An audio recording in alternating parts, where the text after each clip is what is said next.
Dr. Beresin, thank you so much and welcome. Ready to Oh, get started? Of yeah, thanks for having me. course. So we have a few questions here kind of under the theme of a transition back to normal life, quote unquote. Yeah. So the first one is, how should parents be prepping their kids for re-entry into a new normal world? Our kids all took a tough blow having everything removed, but what should we be doing to ease them back into things like school 5 days a week and full day, sports, friends, activities, that sort of thing? Yeah. It's a great question. Before I answer what parents should do, which is a key question, I think we can look at the common anxieties that school age kids and teenagers have going back to school. Because if we know what their anxieties are, then we know how to help reassure them and we have a better idea of what to do to kind of make them feel more comfortable. So school age kids are anxious about a number of things. Uh, they're worried that they're going to get their teachers and parents sick. Now, we know that the vaccine is coming, but if they start school beforehand, some of the kids are really worried about that. Many school age kids are worried about fitting in. Will my friends still like me? How will I be able to, they're not used to hanging out with their friends. Even though they're going to be wearing masks, um, will they fit in? So they're concerned about that. Um, it, Remote learning has been difficult. So they're worried about, will I be able to keep up with my work? I've fallen behind. How can I catch up? And especially for the kids that have developmental problems, like learning problems, they may be especially worried about catching up and keeping up. So we have to be aware of that concern. Some kids who've been at home and they're used to being around their parents are worried about separation. Especially the younger kids, and especially those who have had separation anxiety or anxiety problems before COVID, will be especially concerned about this. They're concerned about that. Um, the teenagers are worried about different things. Uh, they've lost quite a lot, during COVID. Teenagers are used to hanging out with each other. They're used to going places. They want to be separated from the family. There's a lot of loss and a lot of grief around that. They've lost time playing sports. They've lost being on certain clubs. So their concern is, how will I catch up? Will I be able to play sports? Will I be able to catch up?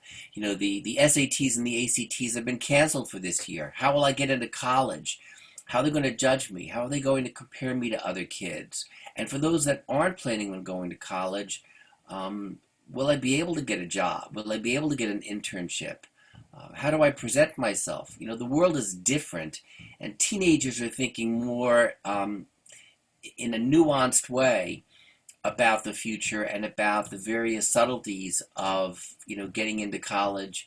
I mean, they can't go visit colleges. How do I know which one is the right fit for me when I can't actually go there and I'm just seeing it online? Do I take a gap year? So these are a lot of questions that school age kids and teenagers are having right now. And once we know that, then we as parents and caregivers and teachers can address their anxieties. Another thing that I didn't mention is the structure. Particularly school age kids are really, they need structure. And they've had a certain kind of structure at home with hybrid learning or with remote learning. How do they deal with the structure? How do I deal with the structure of going back to school, when I've dealt with an entirely different structure at home? How can I make that transition? So that's another concern that kids are going to be having. Now you, Sense. Oh, go yeah, ahead. Yeah, I'm sorry. I'm please. sorry. So no, no. So are there any other issues that you think that kids might be concerned about before we get into the issue of how we as parents can help them. Well, I think there might be probably some questions that'll address that in the coming few. So Okay. we could kick it to that actually. Um, Go ahead. Oh yeah, go ahead. Sure. No, so then what can parents and teachers do, given these anxieties, given these worries, um, that kids have, teenagers and school age kids? Uh, there are a number of things. The first and most important one is to control your own anxiety. Anxiety is contagious, and kids will pick up on it. If you're anxious as a parent, you're not able to reassure your kids as well as if you're calm. And of course, how does anyone control their own anxiety? It's kind of like when the flight attendant says, uh, if the pressure drops, put on the oxygen mask first, on yourself first, and then help the person next to you. It's the same kind of situation. So there are many ways that parents can control their anxiety. And for the Clay Center, we have some uh, blogs and podcasts on how they can help their own anxieties. But things like get enough exercise, take breaks, uh, have some time for yourself. Use whatever it takes for you to relax. There's meditation, there's yoga, there's listening to music, looking, watching YouTubes, whatever works for you. I mean, we have different things that control our own anxiety, but it's very important for you to be able to do that. Another way that you can control your own anxiety is by getting support from friends, from relatives, from others, and even if it means talking with them on Zoom because you're not up close and personal yet, that's another way to control your anxiety. Okay, so once you've got your anxiety as much as control as is possible, then you can approach your kids. And by the way, if the kids say to you, "You seem nervous, Mom, Dad, are you worried?" You got to be honest. Don't say, "Oh no, everything's fine." They'll know that you're not telling the truth, and kids get even more upset and uptight if they think that you're trying to hide something, because whenever we're trying to hide something, you always go to the worst. Mm-hmm. So Right. be aware of that. So what do we do next? The first step is to ask what their concerns are. Don't assume that you know what your kids are worried about. Now, I've listed a number of anxieties that kids have, but your kids may be worried about something entirely different. Um, like, will this, who's going to take care of the puppy? We got plenty of people during COVID got dogs. In fact, Mm-hmm. it's really hard to get dogs during COVID because pets have been really important in helping people cope. And they may be worried that the puppy's not going to be taken care of. So you'd be surprised. So ask what their concerns are, listen, and validate their concerns because their concerns are important to them. Even if you think it's an insignificant concern, like, I don't want our cat to get infected. We're all getting vaccinated, but our pets aren't. Sounds like a silly question, but it might not be so silly for the kid. So validate their concerns because they're important to them, depending on their age. Keep informed about school planning. This is an evolution. Going back to school is going to increase and is likely to increase over time. The more vaccinations there are out there, and hopefully in the fall we'll be back in school. And we know that the leaders nationally and in our state and at the local level are all interested in kids getting back to school. But there will be some changes, and if there are surges or other kinds of things that are happening, just keep up with what the school is planning so that you're informed. And that means just have some regular contact with your teachers. I would, if your kids have fallen behind, see what kind of tutoring is available. And this could be tutoring that's done through school or tutoring you may get on your own. Um, For younger children in particular, I would minimize the amount of media that's on. We're all barraged with media. There are smartphones and tablets and computers and televisions, and not all of it is helpful for kids who are anxious. I mean, we've heard about the horrifying mass shootings in Georgia just recently. We're hearing about, systemic racism and about kids and people of color in particular who are at risk. Imagine if you have a child of color or an Asian child. Imagine how difficult it's going to be for them to worry about being hurt. You know, so the likelihood of a kid being hurt in school, other than bullying, which is pretty common, is pretty small. But if the media is blasting this over and over again, every time you turn it on, the kids are going to be overwhelmed, as we all are, on stuff to worry about. And I would minimize the amount of media, particularly for younger kids. Now, for teenagers with media, it's good to watch it with them because they're getting it. They're going to get it. We want to know what they're hearing and how they're hearing it and how they're processing it. And we want to have conversations with them. And speaking of conversations, keep conversations going all the time. This is not, reassuring your kids that things will be okay, that we will get through this, that we will manage this situation, is a very important message. But you can't just say it once, because we are in a state of flux, we are in an evolution, and we can't make predictions, but what we can do is have conversations that are ongoing, and kids are going to have different questions at different times, and just be prepared to have ongoing conversations and be open and allow them to ask you questions. The school-age kids may ask you the same question over and over and over again, just as they may work through their anxieties through the same kind of play, like being first responders or vaccinators or people giving shots or playing, doctor, nurse, caregiver, over and over giving shots to people. That does not increase their anxiety. It actually decreases their anxiety. So don't worry about repetitive play. Don't worry about repetitive questions, and be patient with them around that. Another thing is to remain positive. Be positive, and how do we stay positive when we really don't know what's going to be happening?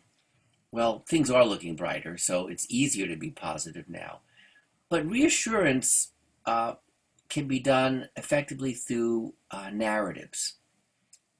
Kids love family stories, and they'll remember these family stories. So you could say, remember when the hurricane happened and a tree fell on the house, or remember when the pipes broke, or remember when we had so much snow we couldn't get out the driveway. They will they love to know these. They love to hear these stories. In fact, they love to hear stories of even harder times. I remember my kids used to love hearing my mother tell stories about the Great Depression and about World War II and how difficult things were, and how nobody had jobs, and how she had to play the piano in department stores to make some spare change to bring home for the family. I mean, they asked those stories over and over and over again. So you all have your own stories of hard times, and you have your stories of good times. And remember to use those stories as examples of how we've gotten through the tough times and how we've all joined together at the holidays, and remind them that these things, the positive ones, will be happening again in the future. So that's just a few tips. Oh, this is some fantastic insights. Thank you. And a lot there, but I really like what you said earlier. And it sounds like what you're saying is to help our kids, we kind of have to help ourselves first in some ways. Right, right. Yes, I mean, again, controlling our own anxiety and our own worries is very difficult. And the other thing is that kids will know, for example, if a parent's lost their job, or if a parent is unable to work, or if a parent's benefits have been cut, or if for the disadvantaged folks, they'll know that there are hard times. They'll also be able to hear that there is a stimulus package that's happening. I wouldn't use the word stimulus package with a 10-year-old, but I'd say, we're getting some help. We're going to be getting some money from the government that's going to help us pay the bills. Don't worry. Some kids will be worried. They'll hear on the news, relief so that you can pay the rent and pay your bills. Well, some kids may actually be worried that we're going to be kicked out, that we won't be able to pay the bills. And you can reassure them in that way as well. So it's we have to, in some ways, improvise and improvise in a way in which we can know what the kids are worried about, address their concerns, um, uh, and give them information that will help reassure them that things are going to turn out better.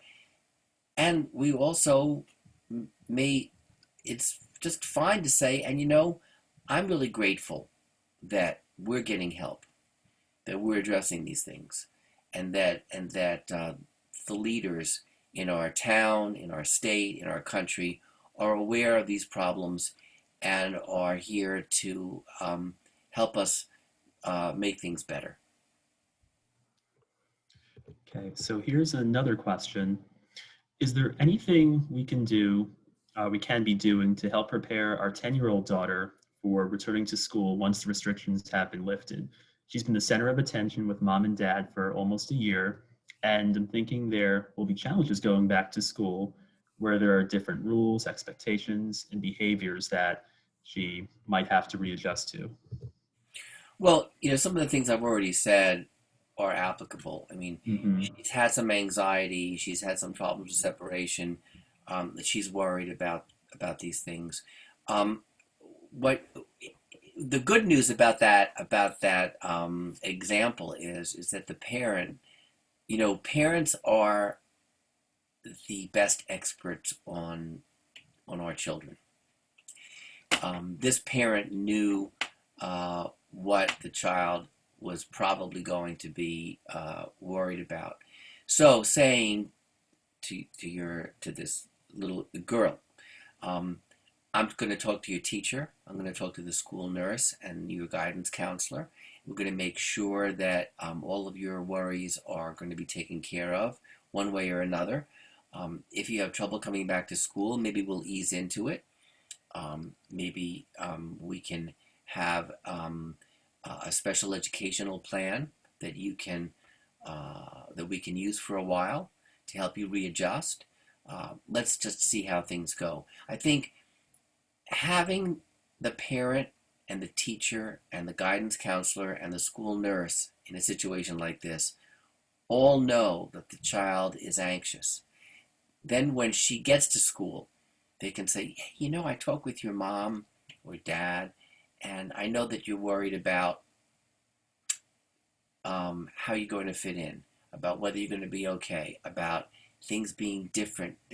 And when she hears that from the psychologist and the school nurse and the guidance counselor and the teacher and her parent, she'll have the sense that everybody's talking with each other and everybody's on the same page, and it forms kind of a network of a holding, what we call a holding environment. The environment is holding her in place, and she'll feel much more secure that everybody is talking with each other and everybody is working together because they understand her. I mean, kids want to be understood. They don't want to feel that they're worrying alone. and that they want to feel that those people who are taking care of them understand their worries. Mm, that makes sense. So here's another one. General question: how can we help shy children re-enter school and social situations? I missed that. How can we help Shy children. shy children? Yeah. Well, yeah, shyness is a difficult problem. I mean, one of the advantages, by the way, of digital media is that it can really help some shy kids because they're Mm, afraid of kind of being in person and looking in the eye to another kid.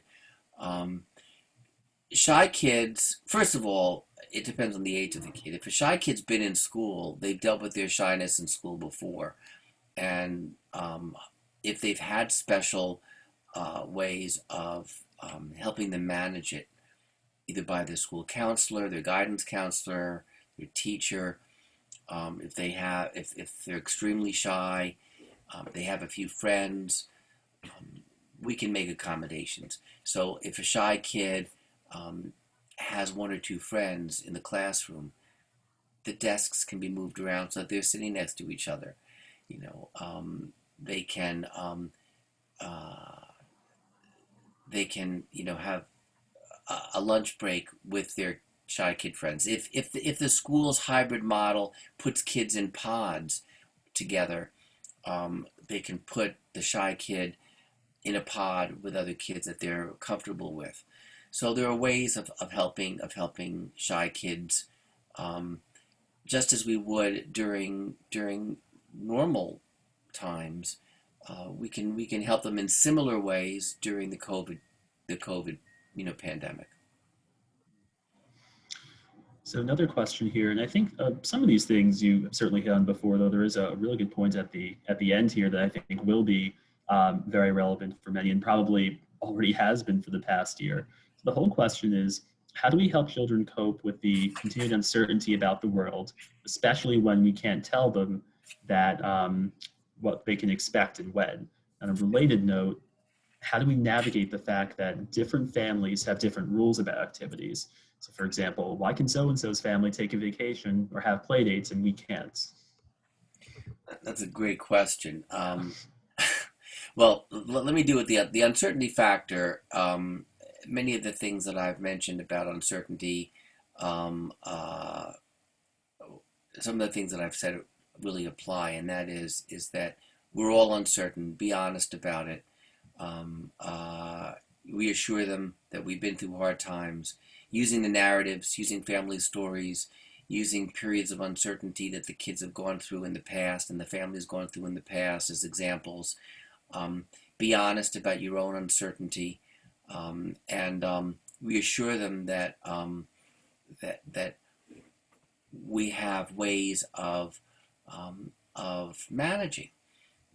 Our friends, our family, our teachers, our clergy, our supports in the community. So we can get through it and reassure them. Um, the uh, the so that's the answer. What was the other question you asked was about? Yeah, the second half of that was, how do we navigate the fact that different families have Oh, different rules about activities? yeah, right. Um, Different families have different rules. You know, uh, that's that's a question that rises beyond COVID. I mean, Mm, yeah. families do have different rules. Uh, some families allow kids to stay up late. Some families allow kids to have candy. Some families don't. Uh, some families have dinner together every night. Some families don't. Some families, so that you know, and during COVID, uh, it's coming up again. So I'll go back again to um, something my mom said to me when I was a young kid, and I complained that how come Charlie's family can do blah, blah, blah? He gets to stay up later than I do, and mom said, if everyone jumped off the Brooklyn Bridge, would you jump off the Brooklyn Bridge? And I go like, what are you talking about? She's a New Yorker. Heard that before myself. I said, she said, look, you know, different families have different rules. In our family, for example, we try to minimize eating red meat. We try to minimize fats. We're very concerned about diet. Or, we all eat together at the same time. We don't have different meal times. Or, if you want to get up from the table, say, excuse me. Um, every family has their own rules. And uh, we have our own rules. Now, looking at COVID, if they say, well, they go outside and they don't wear masks, um, which is a common one. Or, if they're teenagers, well, how come a bunch of my friends can hang out together in their houses without masks and I can't? Um, that's a tough one. Uh, I think, you know, it, it, it may be tempting to say it's not safe. You, I'm here to protect you, um, uh, but you don't necessarily want to condemn another family, even if you don't agree with them. So, some tips: not everybody agrees by the same rules. And then for a teenager, for example, some families don't believe in vaccinations. We do, and here's why. And you can tell the story of polio or smallpox or measles or other things like that. Um, and some people don't. Some people, some families want to take the risk of getting sick. We in our family don't want to do that. And they have their own ways of dealing with things. Um, Not everybody is going to be the same, but this is the way it's going to be here. I mean, another way of saying this, and again, watch out for the eye rolls. Um, I often will say in a family therapy session, when a kid is complaining like this, um, you know, this is not a democracy. And the kids go, ugh, whatever. I go, no, you, I encourage you to voice your opinion, but you're not living in a democracy. Your parents set the rules, and you can hopefully have a conversation with them around it. You can use what's called collaborative problem solving. You can present your point of view, and they can present their point of view, and you can try to come to some kind of a compromise. There's some things in collaborative problem solving, which, by the way, is something that, at MGH, we have a program called Think Kids, and it's based on collaborative problem solving.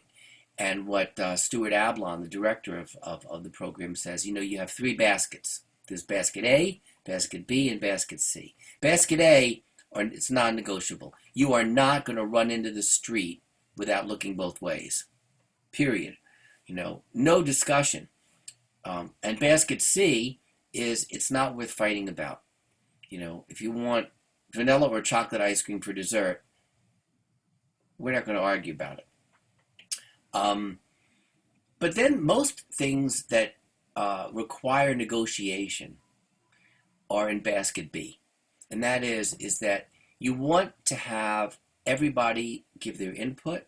You want everyone to feel that they can win. It's a win-win. You want everyone to feel validated and everyone to express their opinions and everyone to compromise a little bit. So those are the kinds of things you'll say, look, some rules are non-negotiable. You are going to be wearing a mask. You are not going to go into a household without a mask. You are not going to, hang out or play with other kids who haven't been vaccinated and whose families haven't been vaccinated without a mask. That's basket A. But that being said, maybe we can find a way for you to hang out with those kids where everybody wears a mask. Maybe I can call the kids' parents and say, could they have masks on when they're playing with you, when they're hanging out with you? We'll figure out a way that you can um, hang out with kids that have different rules, um, and maybe I can help you work that out, or maybe you can help work that out by figuring out something that I would approve of. So it becomes a conversation and a collaborative way of problem solving, such that everybody feels that they can have input and that there can be an agreement. And it's not going to be easy, and not everybody's going to be happy, especially the kids who are not going to be able to get their way. But it's I'd say to these kids, look, it's the way the world works. Families have different beliefs, different values, different rules, and these are our rules. Awesome.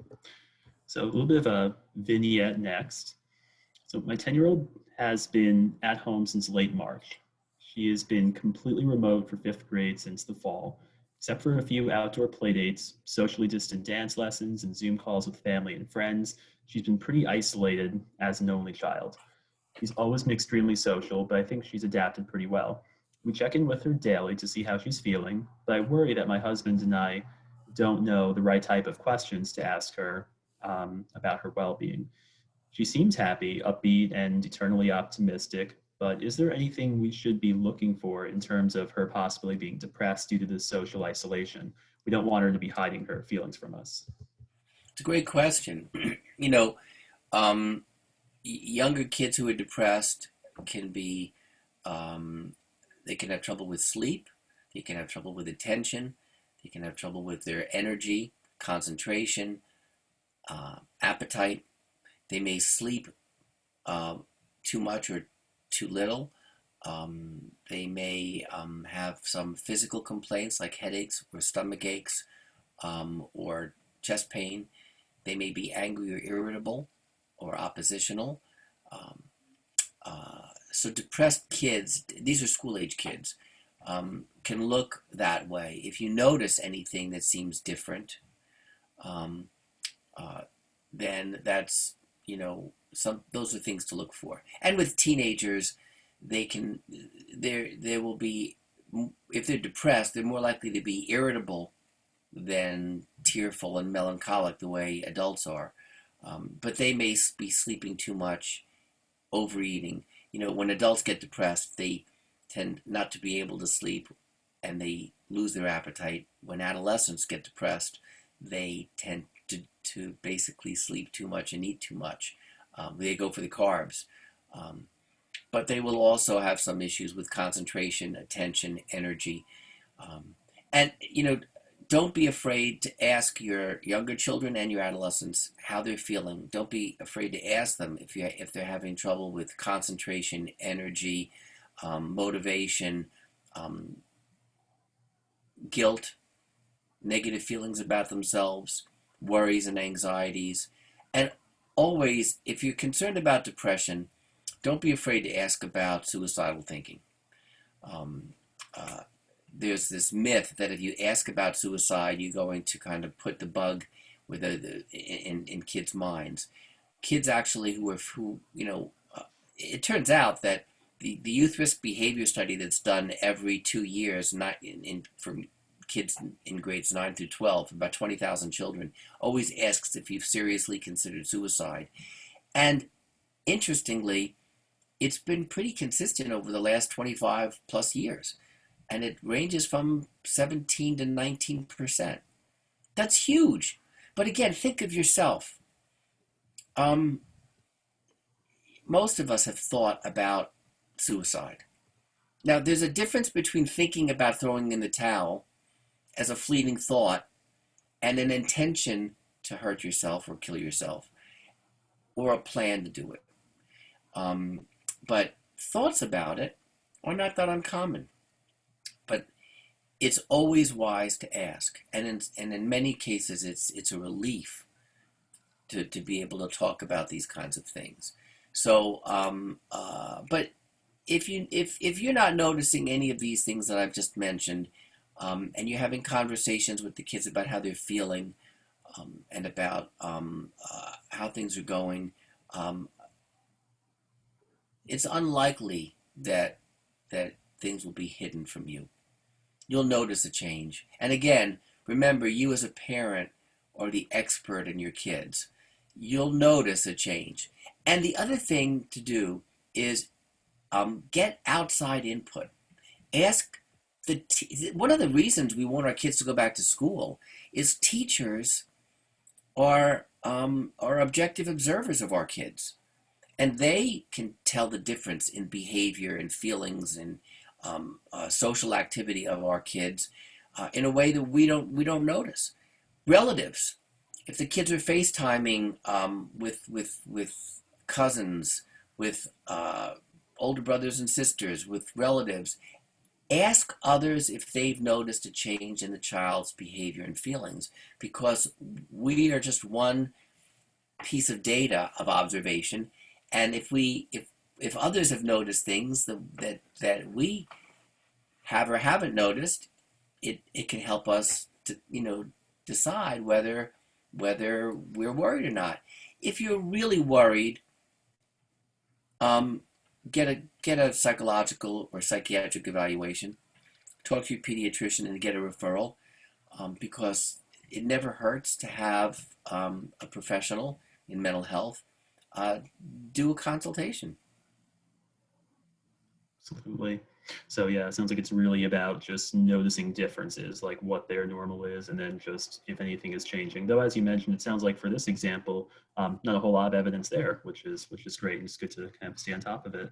And you'll be especially reassured in this example if the teacher, if you say to your teacher, "Have you noticed that there's been any changes in my kid?" Or a relative, and they'll say, "No, not really." I mean, they're bummed out that they can't be hanging out with their friends, or that they can't go to a play date, or that they can't go to sleepovers. But who isn't? You know, I mean, Right. Absolutely. So another question, and this is again one I think that you hit on a little bit earlier, but how has the COVID pandemic exacerbated anxiety and depression for children and teens that were already suffering from it before the pandemic? Should parents be trying to normalize anxiety and depression for their kids? It's like everyone feels this way during a pandemic kind of thing. What are your thoughts on that? well, there are really two issues here. I mean, one is that if you have anxiety, depression, stress, or any other psychiatric uh, or psychological problem before the pandemic, um, it's likely trauma. It's likely to increase due to the constraints of the pandemic, um, and that's true for both kids and adults. You know, um, so uh, we just have to be sure that the anxiety, depression, and stress, you name it, doesn't get out of control. And if it does, if it seems to be affecting daily functioning with friends, relatives, schoolwork, hobbies, activities, sleep, then you need to get some professional help for treatment.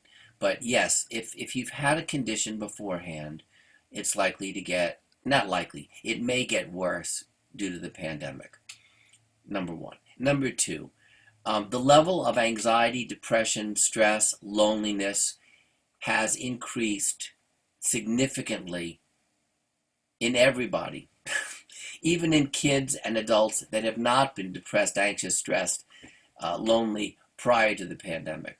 So no, I wouldn't say normalizing it, but leveling the playing field, acknowledging the reality of it. Yeah, this stinks. Not being able to go out, not being able to kind of give each other hugs, not being able to, you know, uh, go to a sporting event, or play with other kids, without masks on. It's a hard time for all of us. It's not normalizing it. It's just saying we all have a hard time, and I would admit, hey, that Dad and I, Mom and I, we've gone out with our friends every Friday night, or we've We've had a book club that we would go to, or we don't do that, and I miss that. And it makes me sad.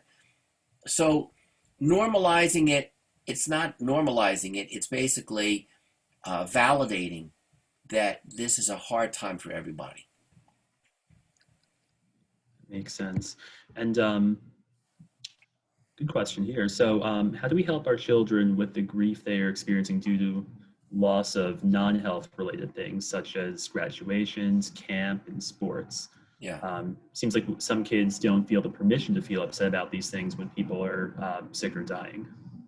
Well, grief and loss are huge, especially for adolescents who've you know who are going through a normal period of separating from their families, of being independent, autonomous, free, breaking away, learning to be, their own individuals, getting ready to leave home as they approach senior year. So, and not being able to play on sporting teams, playing, missing varsity sports, missing graduation last year, missing the prom. It's been horrible. So for them and for all of us, loneliness and loss and grief are big issues. So some tips: stay connected. Have frequent. That means stay connected, allowing them, giving them the screen time, if and time with their friends, masks and socially distancing, to actually can stay in contact with others. Having frequent conversations with them. Self-care, which is really important for both kids, and I've mentioned this before, but self-care is really key, and that means meditation, yoga, exercise, diet, good sleep habits are really important to deal with loss and grief. Planning activities together. Some families have said to me, we've never had more meals together than ever before. I mean, so, another thing is turning the negative into the positive. I mean, we're dealing with loss and grief, but look at all we've taken for granted. Our friends, our family, having meals together, being able to give each other hugs, and remembering that this will come back, but we're all going through a hard time. We can modify our thoughts by what's known as cognitive behavior therapy. And in the last talk I gave with the PowerPoint, I described cognitive behavior therapy, and that means that you have a trigger, which is isolation or loss. You have a thought, which is, my life is ruined. You have an emotion, which is sadness or depression or irritability, and then a behavior, which is, isolation, let's say. Cognitive behavior therapy is a really effective way of changing the emotions and the behavior by focusing on the thoughts that are exaggerated, distorted, or catastrophic. And what you do is you pretend you have a devil or an angel on one shoulder and on the other shoulder, or two lawyers, and you argue with each other and you debate it. You have a debate. My life is ruined. What do you mean your life is ruined? We've got vaccinations coming out. The pandemic is going to be taken care of. We've had pandemics before. No, no, no, no, no. That's the devil. It's completely ruined forever. And then how can you say that? We've gone through bad times before. You go back and forth and back and forth. You can do this with each other. You can do this with friends, with relatives, with parents, on your own. And it is the most evidence-based therapy that proves to help correct thinking. And in correcting thinking, it helps correct emotions and behavior as well. Other things to combat the sense of loss is learning new skills. I can't tell you how many kids that I've seen in therapy who've taken up instruments, from the ukulele to the accordion to you name it, guitar. I've made recommendations to a number of parents about what kind of guitar to get the kid. Making a contribution is really important in dealing with loss. I'll give you two examples. After 9/11 and after the Boston Marathon, there was nothing that was better for all of us than giving to those who've lost loved ones. And our brain is actually wired that giving is more powerful than receiving. It releases a chemical known as oxytocin, which is what connects us and keeps us together. We humans are pack animals. So when we deal with a loss, if we can contribute, if we can make a food, if we can make a meal for somebody who's living alone, an older person living in the neighborhood, or we can contribute to our church, our synagogue, our place of worship, it makes a big difference. We can we can do things together with the family. If we've had losses, such as be creative, make collages, write poems, create playlists.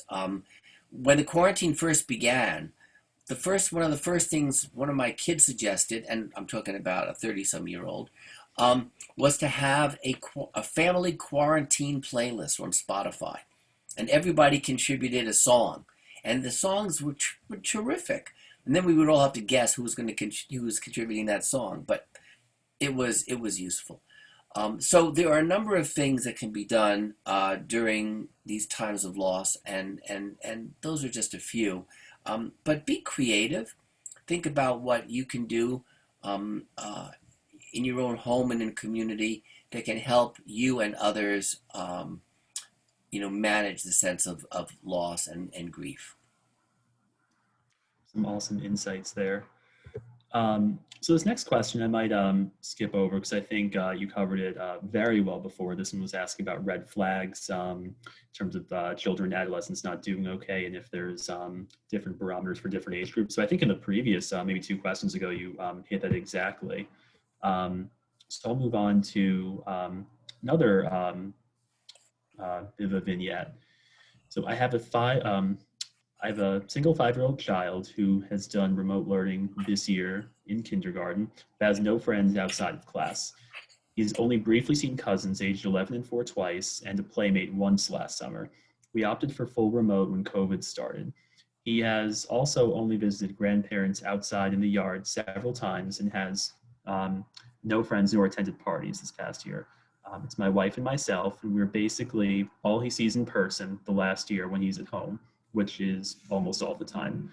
We were saddened when he said, quote, "I wish I had a brother or sister or someone to play with." When his remote class was doing exercise where each student was asked what they would spend $100 on if they had it, we were a bit worried that this past year would have long-lasting implications on his development or pose adolescent risk to mingling with peers. Is there any scientific evidence that there are long-term effects for a year of the equivalent of solitary confinement on someone his age? Well, that's a really important question. I'm sorry, I was just texting a patient that I'm going to be 10 minutes late. That's You let us know when you need to wrap up. We can always pause. It's no problem at all. No. It's fine. It's a great question. Many parents are worried about arrested development, or that kids their social emotional learning will have been stunted or impaired or lost by this kind of isolation. And the answer is no. And the reason is that development we can always catch up on things that we've missed during development. We don't lose it. The cool thing about our brain that has literally 100 billion neurons, each with 10,000 connections, which is probably the most complex thing in the galaxy. I mean, it's amazing. And there's this property of the brain called plasticity. We're continually making new connections in the brain. We're continually rewiring our brain. The reason why somebody can learn at any age is because you make new connections. And if you've missed something, you could always go back and make it up. So don't worry about a gap in their development. The thing to do is to monitor what has been missed, where they may be behind, socially, emotionally, behaviorally, academically, and keep track of it.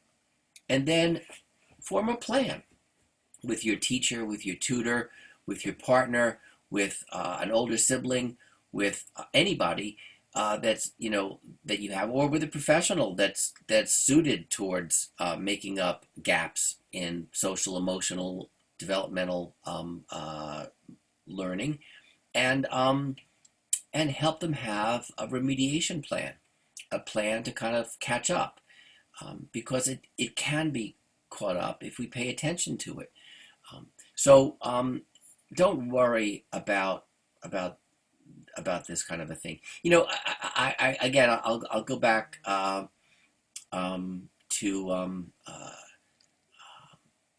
his to historic events. Imagine what it would have been like living through World War II in London, which was being bombed, or in Europe. 4+ years, 4 to 6 years of development that was lost. Now, the reason I mention that is I'll go back again to my mom. My parents went through World War II. And my father fought in the war. And they missed in their young adulthood. And they had friends who had children who missed out on things. But I don't think it really, it wasn't lost forever. Now, it's one thing to catch up. It's another thing as to how you're going to catch up. So that if you monitor what has been missed, you're going to be able to kind of have a plan to catch up with it, whether it's a social, emotional, behavioral, or academic gap. It can be done. Well, that's really encouraging. Awesome news. Don't underestimate the power of the brain, right? Sounds like you're saying. We could, oh yeah, the power that we have, the power of the brain is just remarkable, and we only use consciously a small portion of our brain, but the brain is an incredibly complex, flexible organ that that can take care of a lot of things. I mean, even, the reason I mentioned meditation a number of times is there are new studies coming out about meditation that can show that we can actually help program ourselves to conquer phobias, to help with sleep, to help with pain, to actually there have been studies in meditation that show that folks who meditate and get a vaccine compared to those who don't have more antibodies, right? Wow. And especially if you give yourself the hypnotic message during meditation, I won't choke at the foul line. I won't slice my golf swing. They use it in sports a lot. I'll ace my serve in tennis. I mean, there are plenty of athletes that are using meditation right now to help improve their performance. And they give themselves what we used to call a hypnotic message. It's basically your brain telling the body to do things. This with meditation, I'll just spend one more word on that because it's a great example of the power of the brain. Back when Herb Benson was a cardiologist, back in the 60s, the Maharishi Yogi who was hanging out with the Beatles said that he could control blood pressure and pulse by meditation. And the medical community said that's hogwash because the pulse and blood pressure are part of the autonomic nervous system, which is really the automatic nervous system that we have no control over. Well, one of Herb Benson's first studies, or group of studies, was to get people to meditate and see if blood pressure and pulse could be controlled. And lo and behold, blood pressure could be lowered, pulse could be lowered by the power of meditation. And he called it the relaxation response, and that was his first book. And it wasn't believed by the medical community way back then. And now there's been a lot of neuroscientific research on the power of meditation in helping to take care of complex issues such as pain, and other conditions that we can actually utilize. So we don't know exactly how it works, but we know that it does work. And it works for lots of things.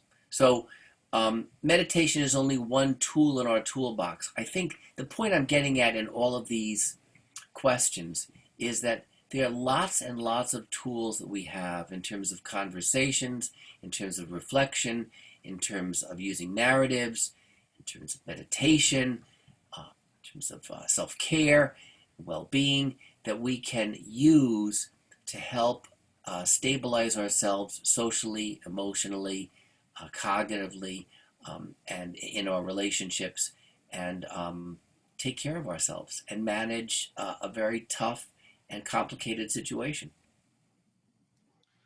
So I know we're pretty low on time here, but we have time for another question. I think this is a really good one. You hit on it just a bit earlier, and a big question right now. Should parents be concerned with the added screen time kids have had? No. I mean, All right. screen, look, uh, their gaming, the internet gaming disorder recently was established as a diagnosis by the World Health Organization. It was not established as a diagnosis by the American Psychiatric Association because there wasn't enough evidence to show that it is a true addictive disorder like a gambling disorder or an opioid abuse disorder. Um, there are about 3% of kids and young adults and adults of all ages who develop a gaming addiction. Screen time is not as dangerous as we think, um, but it's all relative, you know. So, for example, it's had the most positive effects on kids being able to contact other kids and stay socially connected. For kids who are shy, as I've mentioned, it's extraordinarily useful. For remote learning and for tutoring, it can be incredibly helpful. For hand-eye coordination, it can be really helpful. For playing games with each other, or as I said, creating a Spotify playlist. What would we do if we didn't have the internet? My family couldn't create a Spotify playlist. So, um, this is a time when I would allow a little more flexibility for screen time. Now, that being said, if you notice that your child or young adult is excessively utilizing the screen, is neglecting other activities, is failing to meet other kinds of requirements, is isolated socially, is staying up all night and playing games, is making excuses for why they're using the screen so much, yeah, take notice, and that might be part of the 3% of individuals who do have a real significant disorder that is affecting their social and emotional lives. And then we need to get some help to have that corrected. But in general, we're in the digital age, and I'm a digital immigrant. My grandchildren are digital natives. I can't tell you, my 8-month-old granddaughter loves FaceTiming with me and is grabbing the phone and is reaching for me, and we play peekaboo online. You know, she is awesome. And my 3.5-year-old granddaughter, loves showing me what she's drawing or what she's playing with. And these kids are growing up that way. Now, that being said, that doesn't mean that it can't be too much or excessive, but when used appropriately and thoughtfully and carefully, the screen can be our ally. We just have to learn how to harness it. And what I'd recommend for any parents who are concerned about the use of digital media is go to commonsensemedia.org, which is a wonderful organization that gives reviews about movies, about apps, about the use of digital media for better or worse, and helps guide you in terms of the rules that you're going to have about using media. And I think that every family should have rules for screen time. It varies from kid to kid, and it varies from family to family.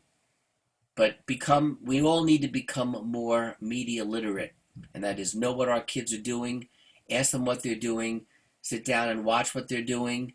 Don't eavesdrop. I don't believe in censorship or in spying on them, because that only breeds distrust. I do believe that having candid conversations with them about the screen time and knowing what they're doing, and hey, if they're playing Dungeons and Dragons with friends because they can't play outside together, it's an alternative that keeps them connected. Absolutely. Well, I think we're just about out of time here. We have a couple of questions left, but I think they are actually things that you hit on very well previously. So I think we can kind of leave it there. And unless you'd like to tell us really quickly a little bit more about the Clay Center, just for Well, to be aware sure, of. sure. The Clay Center is an online educational center that promotes the social, emotional, and behavioral well-being of young people and families. We're purely educational. We are we have blogs, over 400 on virtually every topic you can imagine that's related to mental health and mental illness. Podcasts. We're going into our fourth season. Videos. Uh, it's www.mghclaycenter.org. And we have a YouTube channel. If you go to the YouTube and you go to MGH Clay Center, you can see videos.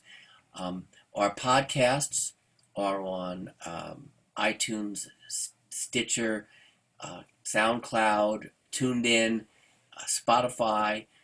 You can listen in to some really interesting discussions. We just had one on meditation that was just posted. Our major aim is to become a trusted resource, like a library. It's like going to the library. If you want to learn more about trauma, should my kid play contact sports? What is ADHD? Something about virtually any psychiatric disorder, treatment for these disorders, learning problems. We try to cover a lot of areas, and we always, are receptive to what folks want to hear about, either, in a multimedia platform. We also consult a lot to the media, to the mainstream media, so we have an online presence there as well. So it's a very useful resource, and all of our material, even though it's going to sound kind of folksy, like I'm talking right now, it's all backed by evidence, and we hyperlink to academic and scholarly articles that anyone can get to if they want to go to the sources. We link to those things as well. Fantastic. Yeah, really awesome educational resource. Well, Dr. Beresin, thank you so much for being here and answering these questions and sharing your insight during this difficult time. It is greatly appreciated. You're welcome.